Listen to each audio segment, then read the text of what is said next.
Hah? Ini gak usah rekam ini ya, gak usah ya. Kan ada itu dong.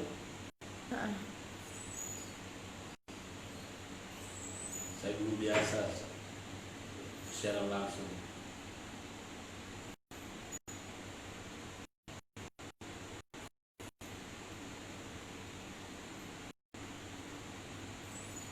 Ini udah ada yang lihat. Hah? Ini gimana nih? Saya mau kalau mau lihat Nih. secara langsung. Udah ada yang lihat 2 orang. 3 orang. Bisa dijelaskan? Udah ada yang lihat? Hai teman-teman, sahabat pengacara Guntur Laremba, aktivis penggiat hukum pejuang kebenaran. Saya ingin membagi tips untuk memproteksi diri, keluarga, kegiatan kerja, ataupun interaksi dan transaksi. Sekarang ada terobosan mutakhir, ya, diproduksi oleh lawyerku, ya, dengan kartu proteksi perlindungan hukum. Ingat, setiap saat persoalan hukum bisa terjadi, kapan saja, di mana saja, tanpa Anda duga. Nah, dengan adanya kartu ini dan selalu Anda bawa, ketika terjadi operasi oleh aparat hukum, Anda sudah ada nomor telepon yang bisa dihubungi. Seperti di luar negeri bisa katakan hubungi lawyer, hubungi kuasa hukum saya, dan Anda bisa menolak interogasi, ya. Apabila Anda dipaksa untuk memberikan keterangan, Anda bisa menolak dengan alasan saya keberatan untuk memberi keterangan apapun atau diinterogasi apabila saya tidak didampingi oleh penasihat hukum dari lawyer, karena saya sudah punya kontrak.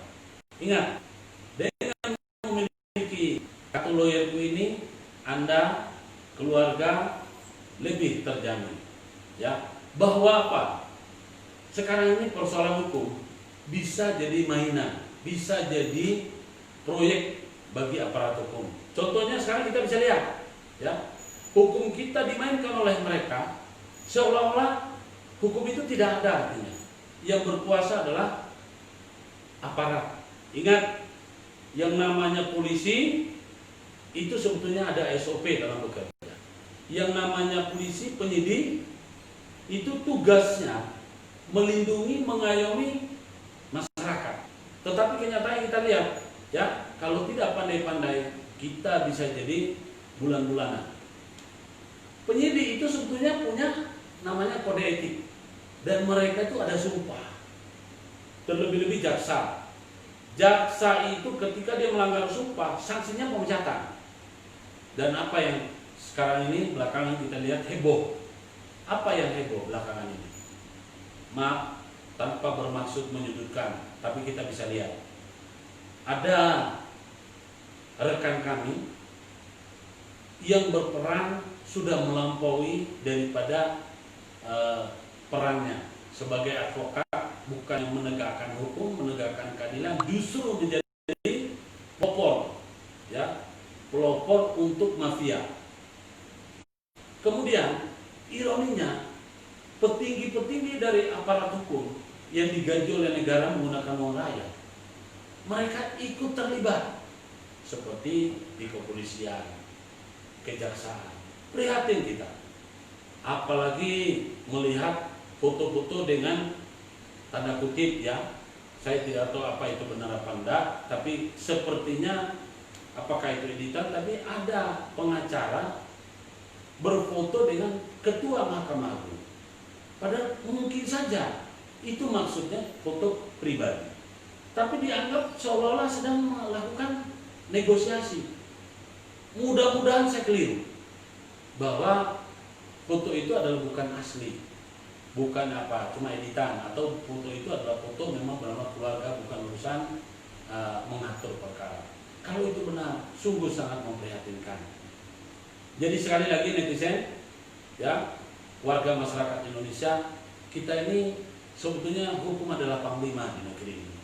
Ya, negara kita negara hukum, kita menjunjung nilai-nilai budaya, kita juga hukumnya sudah ada yang namanya tertulis, ya, diatur oleh negara, ya, negara mengeluarkan biaya supaya undang-undang itu bisa berlaku sebagaimana mestinya. Tapi faktanya kita lihat ada istilahnya light dislike. Untuk itu netizen, sekarang ini waktunya untuk memiliki namanya kartu proteksi perlindungan hukum yang diawaki oleh kantor proteksi perlindungan hukum Mahkamah Kebenaran dengan label lawyerku. Setiap saat, kapan saja Anda membutuhkan bantuan hukum, sudah ada. Kami juga sedang merancang namanya vlog untuk edukasi bagi siapapun terkait dengan perkara-perkara, baik perkara perdata maupun pidana, perkara hukum tata usaha negara dan ketenaga kerjaan. Jangan khawatir, kami di sini benar-benar akan menampilkan konsep bantuan hukum yang berbeda, di mana kalau ada orang bersalah minta bantuan kepada kami, kami bantu dengan catatan dia ingin kembali ke jalur yang benar. Misalnya, salah satu contoh, dia seorang koruptor minta bantuan pada kami siap membantu si koruptor itu, tapi dengan catatan kamu siap untuk bertobat, mengakui kesalahan dan mengembalikan kerugian negara. Kami ini benar-benar ingin menegakkan hukum sesuai dengan yang benar. Jadi kita tidak ingin menjadi pemain, ya, yang mengatur-ngatur perkara, istilahnya kita bisa kau kali kau dengan aparat hukum lain. Kami Mahkamah Kebenaran, kami menjunjung tinggi nilai-nilai kebenaran, ya, dan kami sedang mengupayakan supaya hukum adat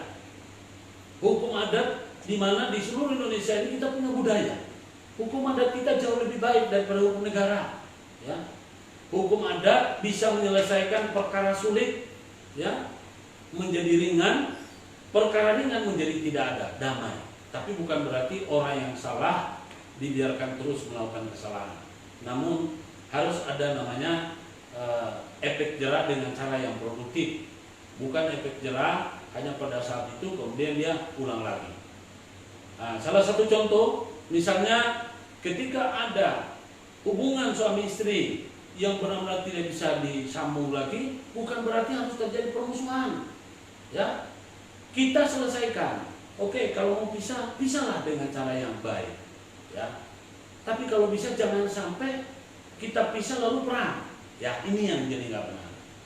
Sekarang ini banyak sekali peristiwa hukum yang belakangan muncul terkait dengan orang tua dan anak, atau saudara dengan saudara, itu masalah waris. Nah, kami dalam hal ini tentu untuk perkara-perkara seperti itu kami selesaikan secara berimbang. Jadi kami selalu anjurkan untuk menyelesaikan dengan cara yang kami sebut restoratif justice. Restoratif justice itu adalah pemulihan keadilan. Kita tidak mementingkan yang namanya hukum itu selesai, tapi nanti kemudian muncul lagi hukum yang baru. Jadi cara menyelesaikan perkara kami selesaikan secara tuntas, clear and clean. Kita jangan terlalu berharap banyak terhadap banyak pejabat publik ataupun misalnya aparat negara, kebanyakan yang curang, ya. Mereka tidak memberikan namanya pengayoman yang benar, ya. Jika ada yang bertanya silakan, ya, ajukan pertanyaan. Saat ini kami sedang live, semoga saya bisa memberikan masukan. Tapi sekali lagi, sambil menunggu pertanyaan yang muncul, saya ingin memberikan edukasi sedikit. Negara kita ini negara hukum, tapi kita lihat kurikulum dalam pendidikan kita, hukum itu tidak masuk. Padahal hukum itu berlaku bagi siapa saja mau kaya, mau miskin, mau dia lulus SD, mau dia sekolah atau tidak, itu berlaku hukum. Ketika hukum sudah diundangkan oleh negara, maka hukum itu berlaku.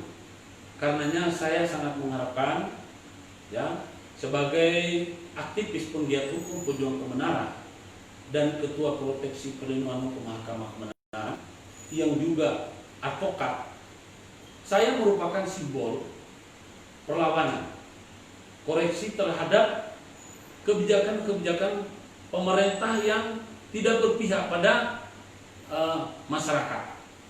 Salah satu contoh, ya, terhadap perlakuan yang tidak adil pada masyarakat yang sekarang ini kan sedang lagi musimnya corona, ya, di mana seorang bisa di karantina meskipun belum pasti positif corona. Saya menyelamatkan masyarakat, ada 5 di Barito Selatan, di mana mereka itu langsung dikarantina meskipun belum pernah di swab. Sungguh sangat disayangkan. Mereka tidak punya gejala sakit, tapi dinyatakan terpapar corona. Untuk mengatakan seseorang terpapar corona, harus keluar dulu yang namanya hasil swab, positif atau negatif. Nah, kalau orang baru di rapid test itu hasil rapid test hanya mengatakan reaktif atau non reaktif.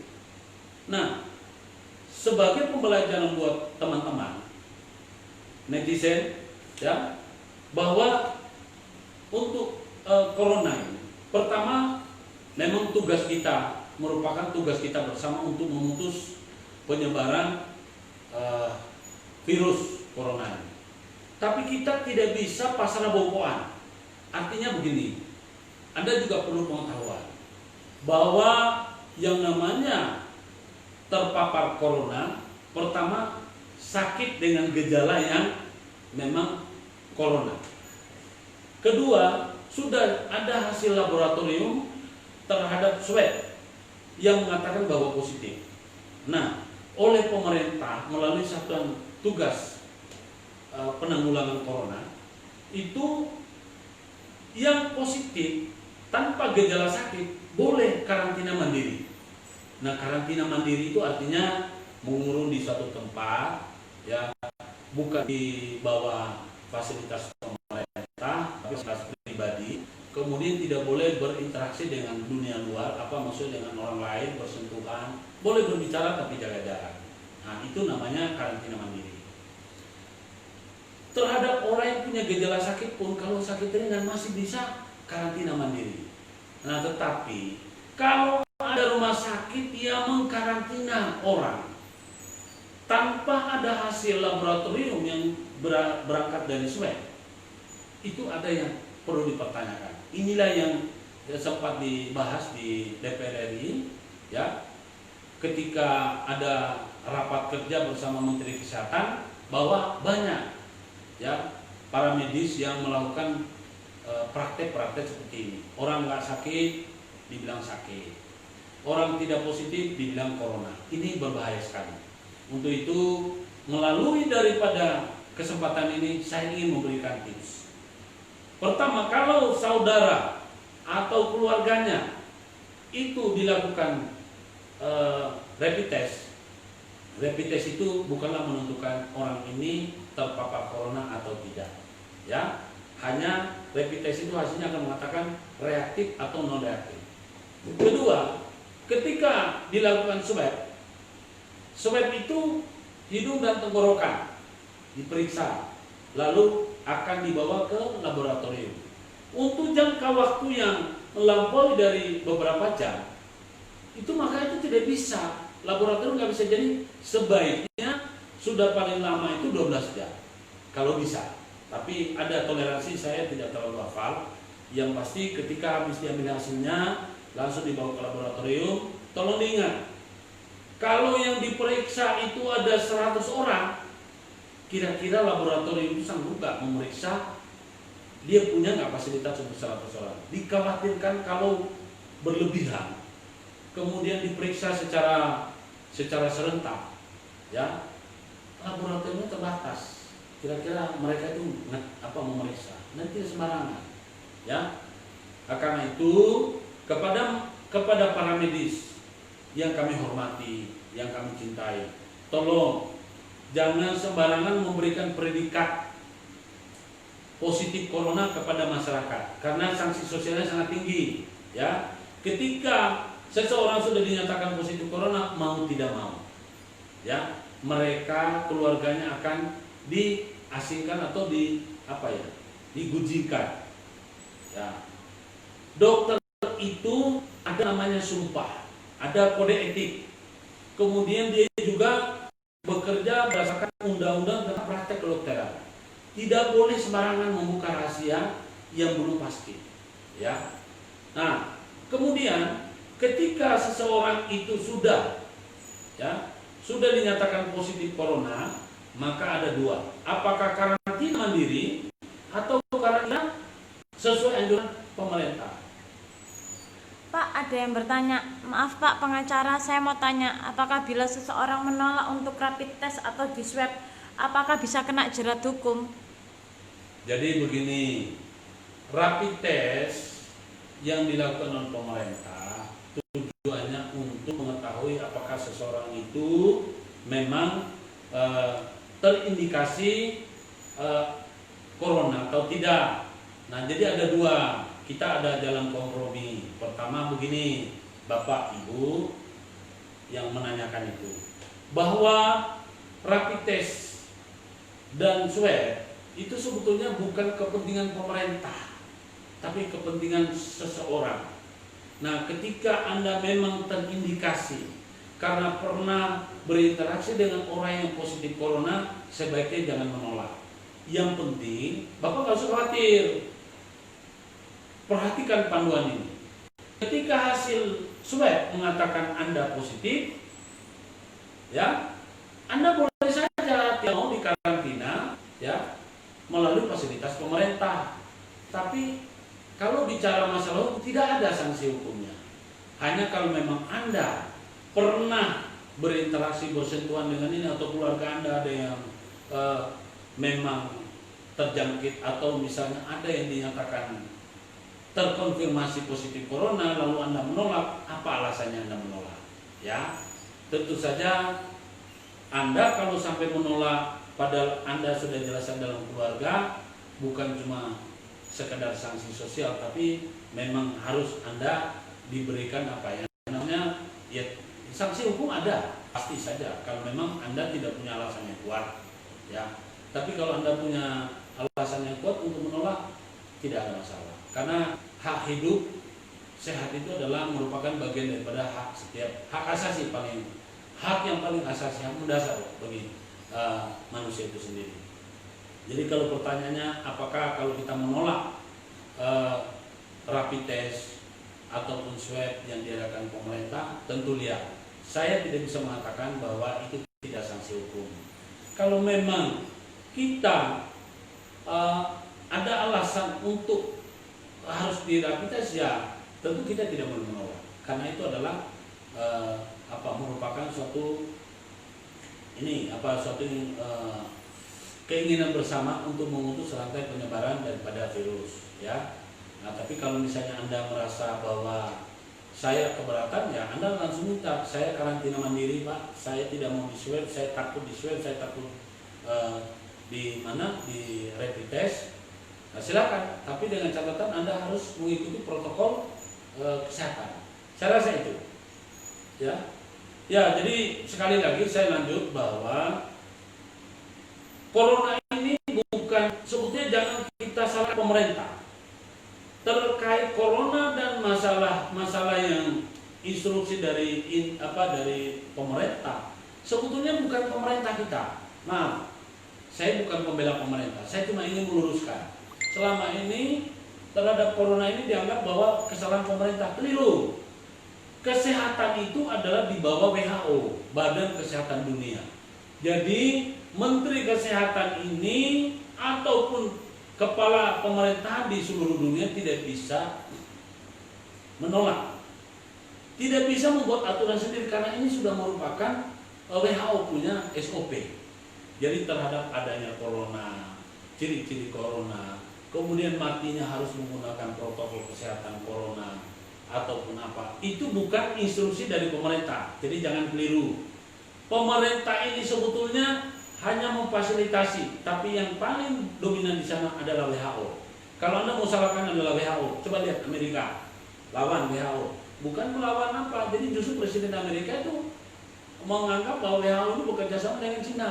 Keliru, jadi tolong diluruskan. Nah, terhadap ini, sekali lagi saya lanjut, bahwa ketika Anda di swab, kemudian positif corona, Anda boleh menolak untuk dikarantina dengan fasilitas negara.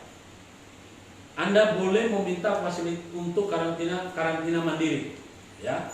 Jadi tidak ada keharusan. Kecuali kalau Anda memiliki gejala sakit. Kalau Anda gejala sakit, maka Anda harus gejala sakit yang berat, ya, harus dikarantina melalui fasilitas negara, ya.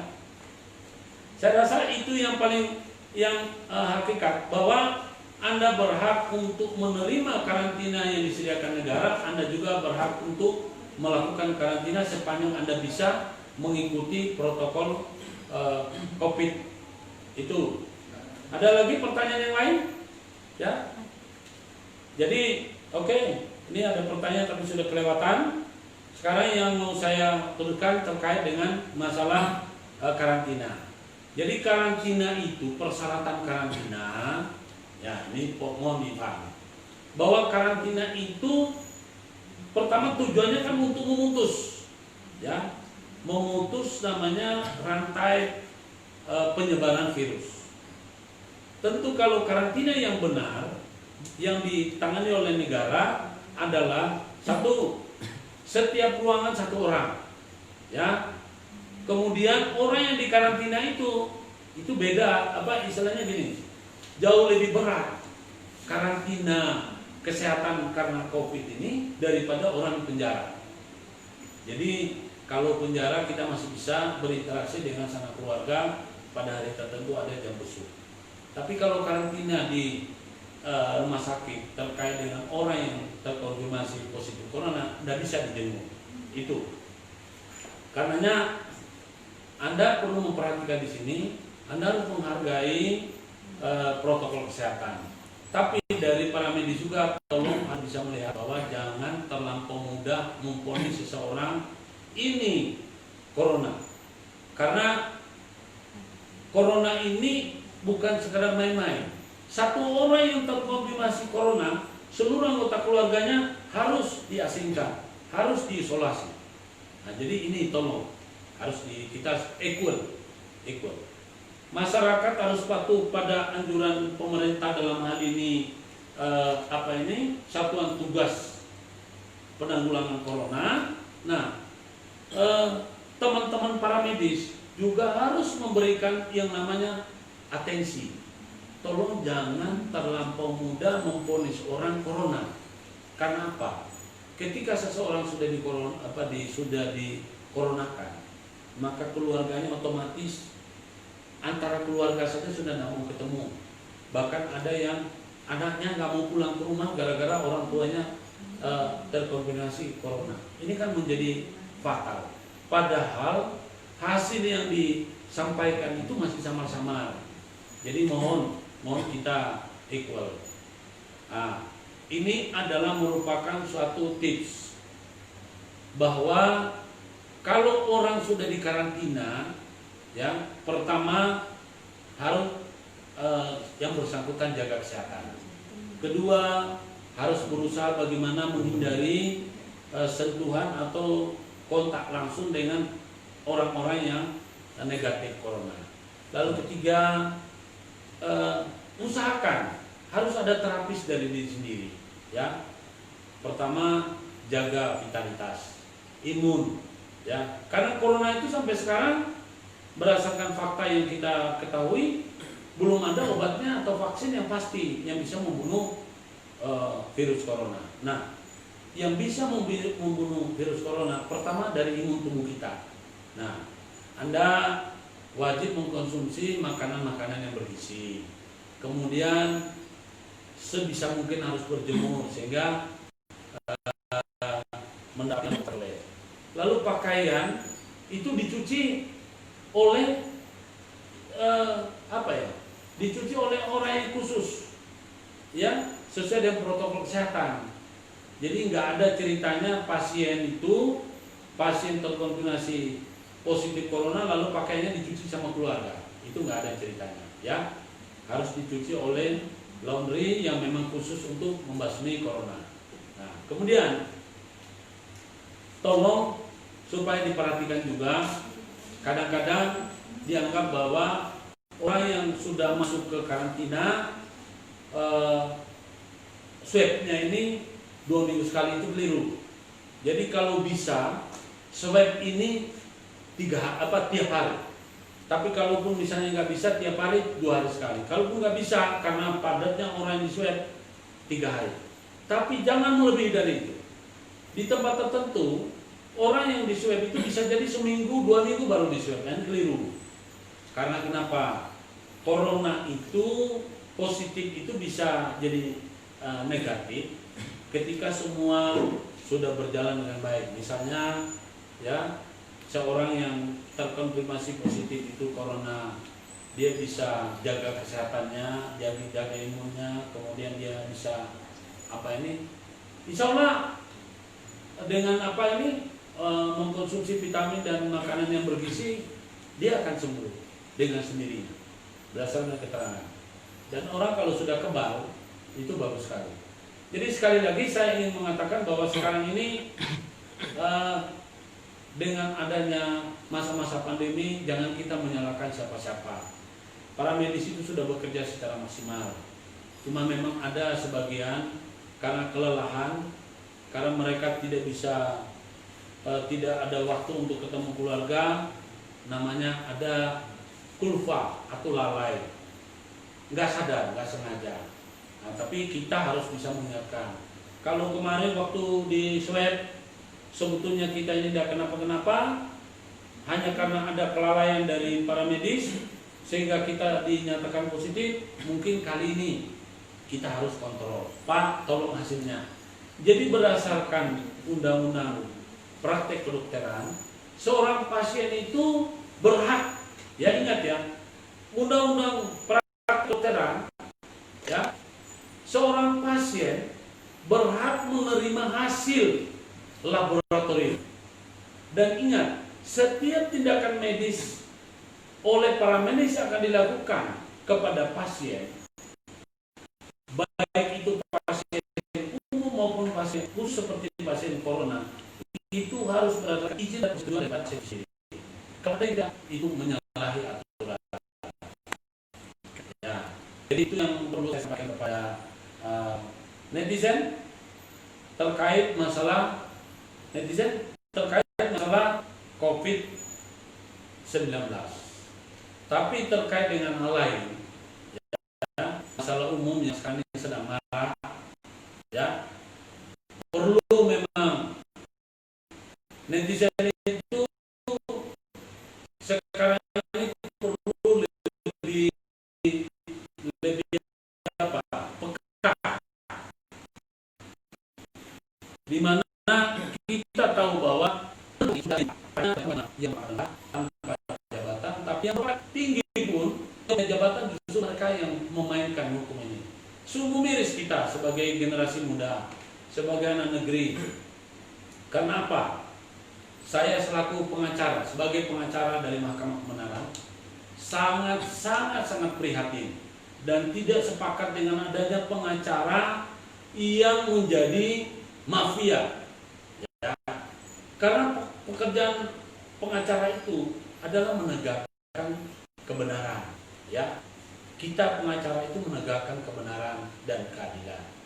Jadi kalau sampai menjadi aktor mafia keadilan, saya sangat prihatin. Sedih, Pak. Sedih sekali. Saya prihatin. Itu kami tidak bersama. Ya, kita boleh sama-sama profesi, tapi tidak sama kelakuan. Kami berbeda. Kalau kami menjunjung tinggi nilai-nilai kebenaran.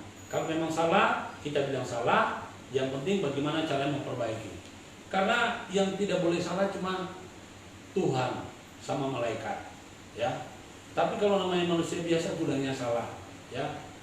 Itu. Kemudian saya prihatin juga, ya, sebagai penggiat hukum pejuang kebenaran, memperhatikan kita ini sudah percaya kepada aparat kepolisian. Menurut saya selama ini hanyalah yang berpangkat terendah yang akan terlibat mempermainkan hukum. Ternyata tidak demikian, ya. Yang berpangkat tinggi pun juga menjadi apa? Masa sayang Pak, pangkat sudah tinggi, perjalanan sudah apa, masa kesandung di batu kecil. Mohon maaf, ya, kesandung di batu besar masih terhormat. Tapi kalau kesandung di batu kecil, semoga saya bisa hindari. Inilah yang faktanya. Terlebih-lebih jaksa. Jaksa ini ya kita harapkan bisa menjadi penegak hukum yang bisa melindungi masyarakat. Nah, lalu hakim ini adalah wakil Tuhan di muka bumi. Kita harapkan bahwa mereka selalu bertindak sebagaimana wakil Tuhan. Tapi faktanya kita lihat belakangan ini hakim mempermainkan para pencari keadilan. Sungguh kasihan, miris kita. Mohon, ya, kami ini dari lawyerku Mahkamah Kebenaran, ya, ini simbol-simbol kita, ya, proteksi perlindungan hukum Mahkamah Kebenaran, equality before the law, menjunjung tinggi persamaan hak dan kedudukan di muka hukum. Itulah yang kami akan bangun sekarang ini. Jadi mohon kepada netizen untuk mengikuti perkembangan dari dari Facebook pengacara Guntur Laremba, yang juga akan menyusul Facebooknya lawyerku, dan di situ akan kami juga berikan edukasi melalui Twitter, kemudian YouTube-nya akan kita berikan edukasi supaya masyarakat itu tahu hukum kita ini berlaku bagi siapa saja. Jadi kadang-kadang orang yang merasa tidak mengerti, dia akan bilang bahwa hukum ini tidak adil. Sebetulnya adil hukumnya. Yang nggak adil itu adalah penegak hukum menerapkan hukum itu. Undang-undang kita sudah bagus, tapi kita lihat pada pelaksanaan. Jadi pertama, ya, seseorang yang diduga melakukan kesalahan terhadap orang lain, orang yang melakukan kesalahan terhadap orang lain berarti yang melakukan kesalahan namanya pelaku. Sedangkan yang menjadi yang orang lain yang dimaksud itu adalah korban. Nah, seorang korban melapor kemana? Ke aparat penegak hukum, ke kepolisian. Lalu kepolisian itu yang sudah digaji oleh negara menggunakan uang rakyat hendaknya melakukan langkah-langkah memeriksa bukti-bukti pendukung. Kalau memang sudah cukup, maka ini harus ditindaklanjuti. Kalau belum cukup, bukan didiamkan, diminta lagi untuk melengkapi. Ya. Kemudian setelah sudah lengkap, lalu dipanggillah para pihak. Sebetulnya di kepolisian itu sudah ada namanya restoratif justice. Jadi ketika ada pelapor yang merasa dirugikan, orang yang melakukan tindakan itu dianggap sebagai pelaku. Nah, jadi setelah ini dikumpulkan, polisi itu sebetulnya tidak harus menggunakan kacamata kuda. Harusnya kalau kita lihat namanya surat edaran Kapolri Dr. Tito Karnavian, Jenderal Polisi, nomor 8 garis Romawi 7 tahun 2018 tentang restoratif justice, itu sangat bagus. Cuma sekarang saya nggak ngerti, seolah-olah itu surat hanya berlaku pada saat ditulis atau hanya dibuat oleh pemikir-pemikir yang saya, tapi tidak pernah diperhatikan oleh bawahnya. Tolong Pak Polisi, kalau perkara-perkara ini masih bisa didamaikan, ya bangunlah restoratif justice. Kami dari kantor proteksi perlindungan hukum memang kami ini adalah restoratif justice. Simbol kami restoratif justice. Kami restoratif justice. Jadi kami bisa menyelesaikan perkara secara win-win solution. Beda loh dengan mediasi. Mediasi itu kami hanya sebagai penengah. Tapi kalau restoratif justice, kadang-kadang kita harus memaksa orang lain untuk berdamai. Karena buat apa berperkara? Kemudian setelah diproses, laporan tadi setelah diproses, maka akan dilimpahkan kepada jaksa. Jaksa itu yang akan menuntut. Kebanyakan teman-teman dari JPU ini, ya maaf, kita lihat masih banyak yang bekerja berdasarkan kepentingan. Kalau namanya jaksa disumpah sebelum jadi jaksa, sebelum memegang peranan untuk jadi JPU, disumpah dulu. Ya, jadi disumpah untuk menjalankan sebagaimana ketentuan undang-undang. Kalau dia melanggar, jaksa itu harus dipecat. Tidak ada istilahnya peringatan. Tolong diingat. Kemudian setelah dibawa ke kejaksaan, itu bukan mengendap di kejaksaan, tapi harus dilimpah ke pengadilan untuk disidangkan. Nah, oleh hakim akan memerintahkan untuk diproses sesuai dengan ketentuan hukum. Ya, kita tahu bahwa kalau bicara masalah hukum, ya, ada tata urutan yang harus diperhatikan. Ya, tolong kepada netizen, teman-teman, baik itu penggiat hukum, aktivis, pejuang kebenaran, rekan sejawat. Kalau bicara masalah hukum pidana, ada namanya KUHP. KUHP, Kitab Hukum Acara Pidana, itu menjadi pijakan. Baik itu orang diperiksa di kepolisian maupun di kejaksaan, terlebih-lebih di pengadilan. Jadi ada KUHP. Kita jangan mau asal diperiksa tanpa sesuai dengan undang-undang. Dan ingat, masyarakat Indonesia ini dilindungi oleh undang-undang, konstitusi. Hak asasinya ada, sebagaimana diatur pasal 27. Pasal 27 adalah kesamaan hak dan kedudukan di muka hukum. Kemudian pasal 28, kebebasan menyampaikan pendapat, pikiran, dan berkumpul, kemerdekaan. Nah, kemudian datang lagi 28A sampai 28J.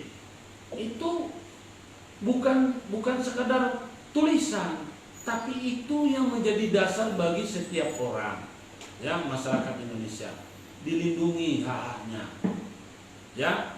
Kemudian perlu diketahui bahwa polisi itu memegang. Jadi polisi dasarnya selalu Undang-Undang Nomor 2 tahun 2002 tentang kepolisian. Ya. Kemudian pada waktu polisi menyidik perkara, itu ada namanya perkaba. Teman-teman, tidak semua ini rekan sejawat pengacara mengerti tentang perkaba. Perkaba nomor 3 tahun 2014 tentang SOP penyidikan. Ini harap dibaca baik-baik. Jadi perkaba peraturan Kabareskrim, ya, nomor 3 tahun 2014 tentang SOP. Itu perhatikan di sana. Kadang-kadang klien kita bisa, atau seseorang bisa langsung ditetapkan jadi tersangka atau bisa dianggap tanpa sesuai dengan perkaba ini. Nah, mohon diperhatikan. Terutama itu kalau misalnya Anda membela pelaku atau yang diduga sebagai pelaku, ya, itu tolong perhatikan itu pada halaman 6 pasal 5 ayat 1. Penyidik harus menjunjung tinggi objektivitas dan berdasarkan fakta. Lalu perhatikan juga lampiran B halaman 12, cukup jelas. Jadi kalau teman-teman aktivis ataupun para pengacara, kalau Anda sendiri yang dianggap Tentu Anda harus perhatikan itu jelas, ya.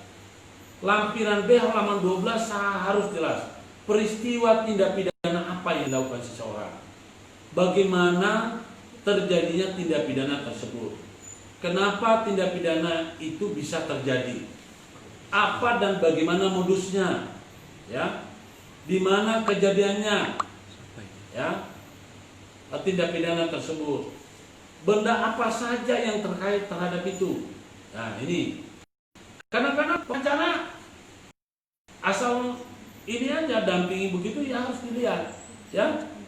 Siapa pelaku dan siapa korbannya. Kadang-kadang ya, karena kepentingan dan kelemahan daripada rekan kita, bisa jadi korban justru jadi dibalik menjadi pelaku. Ini gila, ya. Kemudian penyidik itu, rekan-rekan, penyidik itu itu terkait dengan PP nomor 58 tahun 2010. Ya. Peraturan pemerintah nomor 58 tahun 2010 tentang syarat penyidik.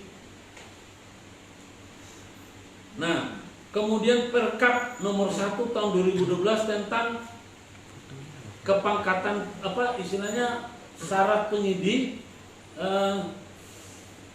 dan PPNS, ya, itu mereka harus lolos. Nah, jadi tolong diperhatikan baik-baik. Kita lebih teliti.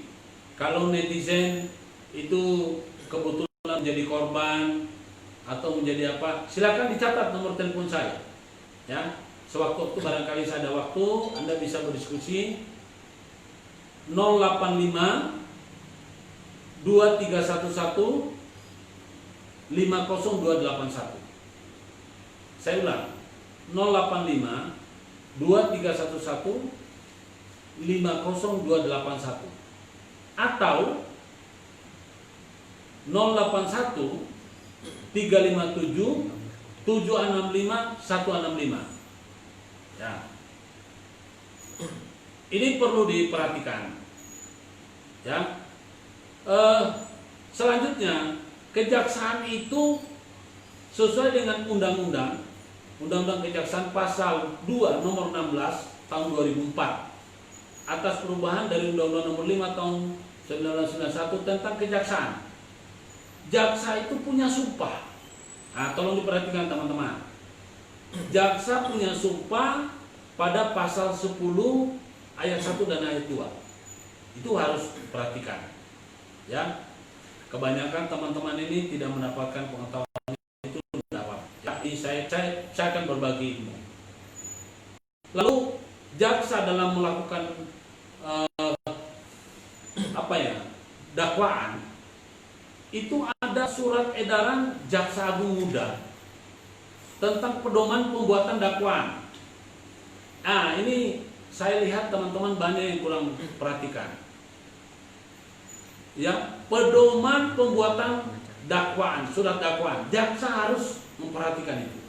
Nomor SE garis tengah 004 garis miring J.A garis miring 11 garis miring 1993. Junto nomor B garis tengah 607 garis miring E garis miring 11 garis miring 1993. Penuntutan harus lengkap dengan matrik dakwaan. Ya. Kemudian, nah ini juga perlu diperhatikan teman-teman. Hakim itu bekerja berdasarkan Undang-Undang Nomor 48 Tahun 2009. Ini kita jarang sekali mendapatkan pemahaman. Tolong diperhatikan, baca baik-baik. Kalau Anda malas baca, saya kasih saja singkatnya. Tolong baca pasal 4 ayat 1 dan 2, pasal 5 ayat 1 dan 2, pasal 6 ayat 1 dan 2, pasal 9 ayat 1 dan 2 dan 3, serta pasal 14 ayat 1, 2, 3 dan 4. Selanjutnya pasal 17 ayat 1, ya. itu bahkan pasal 17 ayat 1, ya, seorang terdakwa atau pihak berperkara berhak punya hak ingkar. Oke, ini sebentar, ada pertanyaan? Pak, ada pertanyaan dari Dodi Faisal Reza. Pak, kalau ada masalah yang mengganggu pekerjaan kita, itu diselesaikan secara adat dan sudah ada perjanjian hitam di atas putih. Apabila timbul korban, tidak akan ada tuntutan kerana hukum. Itu bisa berlaku perjanjian seperti itu tidak, Pak? Bisa berlaku itu. Jadi perjanjian semacam itu kan kesepakatan. Harap diperhatikan. Undang-undang tertinggi adalah kesepakatan. Ingat ya, putusan pengadilan yang dilakukan oleh hakim masih bisa digugat. Artinya putusan pengadilan negeri bisa digugat ke pengadilan yang lebih tinggi, ke misalnya pengadilan tinggi. Putusan pengadilan tinggi masih bisa dilakukan namanya kasasi di Mahkamah Agung. Bahkan putusan Mahkamah Agung bisa dilakukan PK. Semestinya kalau namanya sudah ada kesepakatan, kesepakatan itu adalah undang-undang, berlaku sebagai undang-undang bagi para pihak. Jadi kesepakatan. Jadi terhadap kesepakatan yang sudah dibuat, hendaknya itu dinyatakan bisa berlaku. Dan apabila itu tidak ada satu pihak yang atau ada salah satu pihak yang mengingkari, artinya kesepakatannya itu belum bersepakat. Ya, saya rasa gitu. Ya, oke, saya lanjut ya. Mohon diperhatikan bahwa dalam yang belakangan ini sering kita lihat terhadap Undang-Undang ITE pasal 27 ayat 3, ya, itu sangat jelas yang dilakukan perubahan itu di bawah 5 tahun. Artinya tidak ada keharusan, tidak ada. Jadi artinya dengan merubah pasalnya, dengan merubah sanksi pidananya, mestinya Undang-Undang ITE itu pasal 27 ayat 3 tidak boleh ditahan. Karena di sana penjelasannya pada waktu Menteri Menteri Rudiantara itu, saya lupa bagiannya apa, dia mengatakan bahwa tidak untuk ditahan. Jadi kalau ada penahanan itu patut dipertanyakan, karena tidak harus. Seseorang ditahan itu kan memang alasan subjektif dari penyidik. Tetapi ada hal lain yang harus kita perhatikan juga, bahwa hak asasi seseorang. Karena kalau misalnya kita melihat dari pasal 27 ayat 3 tentang pencemaran nama baik, ya, dan penghinaan, kan harus diuji dulu, benar nggak dia dicemarkan namanya. Misalnya kalau seorang yang memang profesinya adalah dia pernah mencuri, seseorang yang pernah melakukan mencuri, kemudian dia disebut sebagai maling, itu kan sah-sah saja, bukan berarti itu fitnah, ya kan? Kalau memang dia tidak melakukan, tidak pernah mengambil barang orang, tidak pernah mencuri, kemudian dia dibilang maling, ya itu ya salah, namanya fitnah. Tapi kalau misalnya orangnya tidak, kalau memang orangnya pernah mencuri lalu dibilang maling, ya maling, ya kan? Dan itu bukan hal yang salah, ya kan? Ketika ada orang lain yang sebutnya, ya,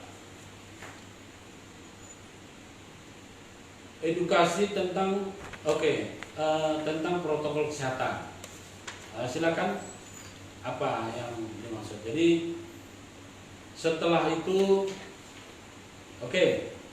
jadi begini, tadi saya sudah berbicara terhadap terkait dengan protokol kesehatan COVID, kemudian edukasi terhadap terhadap hukum kita secara umum. Dan hari ini saya ingin memberikan promosi bagaimana menanggulangi semua itu. Nah, seperti tadi sudah saya sampaikan, kami tidak hanya membuat statement tanpa memberikan solusi, kami memberikan solusi. Kini telah hadir namanya proteksi perlindungan hukum, ya. Produk proteksi perlindungan hukum ini dibuat dalam bentuk kartu. kartu ini gunanya ya sama seperti kartu-kartu anggota lain, tetapi memiliki keunggulan. Kenapa? Seseorang yang sudah membawa kartu ini, ketika terjaring operasi atau berbenturan pihak-pihak yang kira-kira tidak menghendaki kita sudah bisa katakan, maaf mas, hubungi saja lawyerku. Ya, kalau Anda ini silakan catat, nanti laporkan ke sana, beliau yang akan mengurus.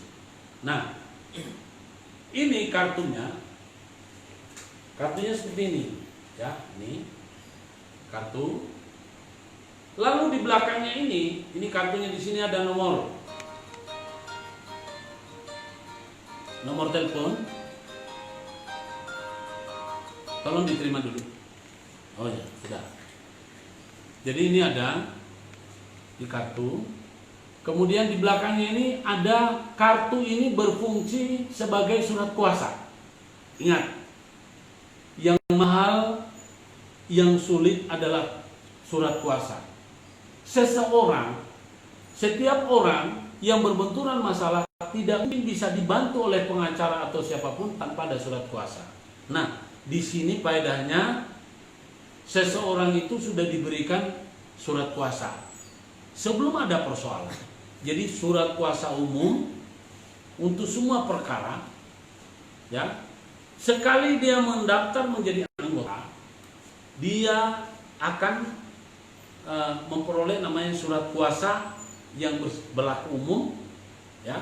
Ini terobosan baru kita, karena kita ini adalah asuransi hukum, proteksi hukum, ya.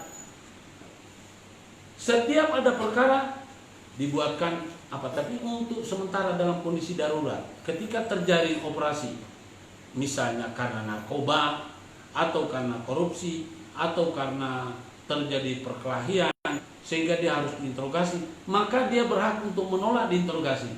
Pak, saya akan ikuti prosedur yang Bapak, saya ikut kemana Bapak mau pergi, tapi tolong hubungi lawyerku dulu. Saya menolak untuk diinterogasi kalau saya tidak didampingi lawyer. Jadi ingat, KPK keunggulannya adalah dia bisa menginterogasi orang tanpa didampingi sama kuasa hukum. Nah, di sini dengan punya kartu ini, itu akan berhadapan-hadapan dengan apa? Karena orang yang memegang kartu ini berhak untuk menolak diinterogasi kalau tidak didampingi sama lawyer. Ini hak asasi. Ingat ya, ini terobosan hanya kita yang punya. Karena kita adalah kantor proteksi perlindungan hukum, Mahkamah Kebenaran. Ya. Nah, di sini kategorinya ada untuk yang bujangan. Ya. Kemudian untuk yang baru menikah. Ataupun mereka yang sudah berkeluarga. Nah, bagi yang berkeluarga ada yang kategori khusus, spesial, dan pesanan tertentu. Yang pasti dengan memiliki kartu ini, Anda dan keluarga akan lebih terbebas dari kriminalisasi. Ingat, ya, kami bukan datang ini untuk berbenturan dengan aparat ataupun dengan hukum. Kami bekerja sesuai dengan prosedur yang berlaku sebagaimana yang diatur oleh undang-undang, ya. Jadi itu yang bisa saya ini kan. Ada yang mau bertanya, silakan. Saya beri kesempatan kepada yang mau bertanya. Mungkin bisa minum dulu Pak, biar. Makasih. Karena ini pertanyaannya lanjut dengan pertanyaan tadi ya, agak panjang. Masih dari akun Dodi Faisal Reza. Ya. Ini saya ada mau terjadi bentrok antara suku Dayak saya sendiri dengan suku Kutai. Setiap keributan dalam penyetopan semua pekerjaan yang kami lakukan selalu membawa nama suku, dan saya mau melakukan perang adat dengan perjanjian hitam di atas putih. Apabila ada korban tidak akan ada tuntutan. Jadi begini, kita itulah gunanya restoratif justice. Sebelum kita melakukan perdamaian, kita harus cari dulu akar permasalahannya. Kadang-kadang memang di sebagian tempat itu merasa setelah bertemu salaman sudah selesai. Ini yang keliru. Jadi untuk menyelesaikan satu perkara yang sifatnya sensitif, tentu kita harus masuk kepada hal yang paling sensitif juga. Sehingga jangan karena peristiwa yang mana mungkin ada pihak-pihak tertentu yang sudah terima, tapi yang lain belum terima. Jadi dikhawatirkan ketika kita berdamai, ibaratnya gini, jangan pernah mengobati luka yang belum dibersihkan, harus dibersihkan dulu. Jadi kalau Anda ingin berdamai, pertama-tama kalau bisa libatkanlah ahlinya, ya, libatkan ahlinya untuk mencoba menelusuri apa sih yang menjadi sumber permasalahan. Setelah sudah ditemukan sumber permasalahan yang benar-benar objektif, kemudian dilakukan kesepahaman, sama-sama paham, barulah kalau mau melakukan kesepakatan, baru bersepakat. Jadi jangan langsung bersepakat tanpa ada kesepahaman.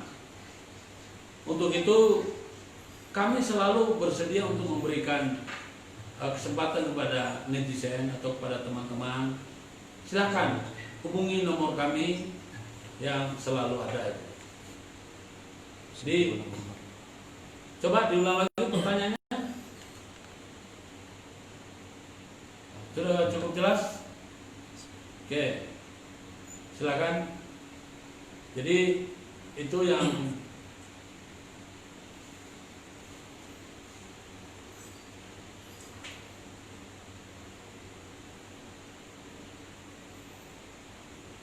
ini protokol.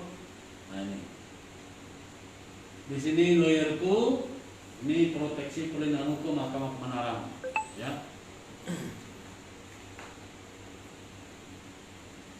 Oke, netizen, saya harus mempersiapkan untuk menjawab ada beberapa pertanyaan yang masuk melalui telepon yang di samping saya. Untuk yang tadi Pak, untuk akun Dodi Faisal saya minta diulang lagi. Siapa? Dodi Faisal. Dodi. Minta diulang lagi jawaban yang tadi. Pertanyaannya, karena ada bentrok ya dari suku Kutai, bentrok dengan suku Dayak. Nah, terus habis itu sukunya melakukan penyetopan pekerjaan. Akhirnya, Oke. mereka ingin melakukan perang adat dengan perjanjian hitam di atas putih. Apabila ada korban, tidak akan ada tuntutan. Mereka melakukan perjanjian itu, tapi kan tidak menyelesaikan masalah. Ya, jadi begini, netizen yang baik, saudaraku dari jauh sekali, saya tidak tahu ini. Jadi gini. Jadi begini, terhadap adanya perang antara suku ini sebetulnya terjadi di mana-mana, Kakaknya Dendi. tapi bisa diselesaikan dengan cara yang benar dan permanen. Rumusnya hanyalah mencari akar permasalahan. Ketika akar permasalahan itu bisa kita tahu, ya tentu kita baru bisa melakukan namanya penyelesaian. Nah, jadi kalau ada peristiwa antara suku dengan suku yang lain, ini kan masalah setiap suku, setiap daerah itu kan punya apa ya? Punya kebiasaan dan punya tata cara. Nah, cara untuk menyelesaikan ini harus kita masuk ke dalam. Anda tentu tidak bisa menyelesaikan sendiri, membutuhkan orang lain yang memang ahli. Salah satu contoh, tukang cukur nggak bisa motong rambutnya sendiri, dia perlu tukang cukur yang lain. Seorang dokter ahli, dia hanya bisa menyuntik dia hanya bisa menyuntik orang lain, tapi dia tidak bisa menyuntik dirinya sendiri secara sempurna.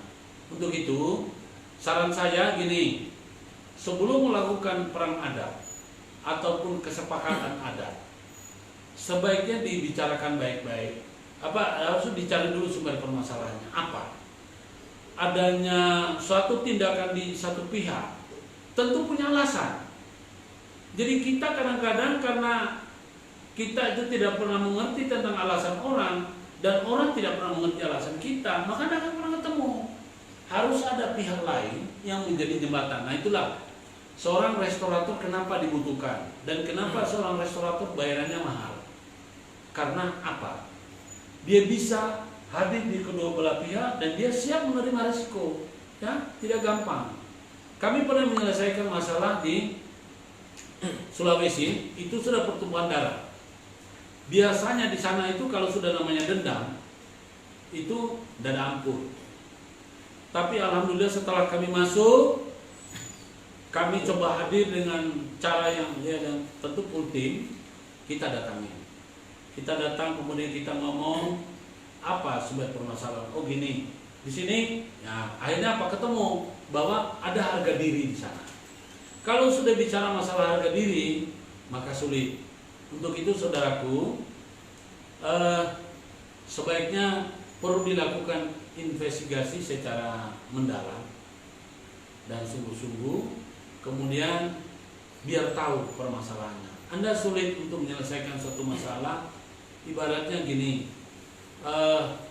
tidak mungkin kita bisa mengobati sakit kepala, ya, yang disebabkan oleh hal lain dengan kita samakan semuanya. Jadi misalnya orang karena sakit kepala karena migran, ya, beda dengan sakit kepala karena mungkin terlalu banyak problem, ya.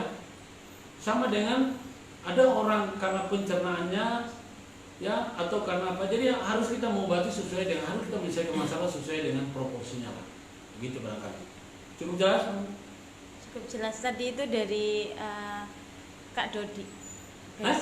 Dodi, kakaknya Dendi. Oh, alah. Jadi ada permasalahan antara suku, gitu, begitu Pak. Telepon aja. Silakan telepon bisa. Memang Bisa diulangi Pak nomor teleponnya? 085 Sebentar.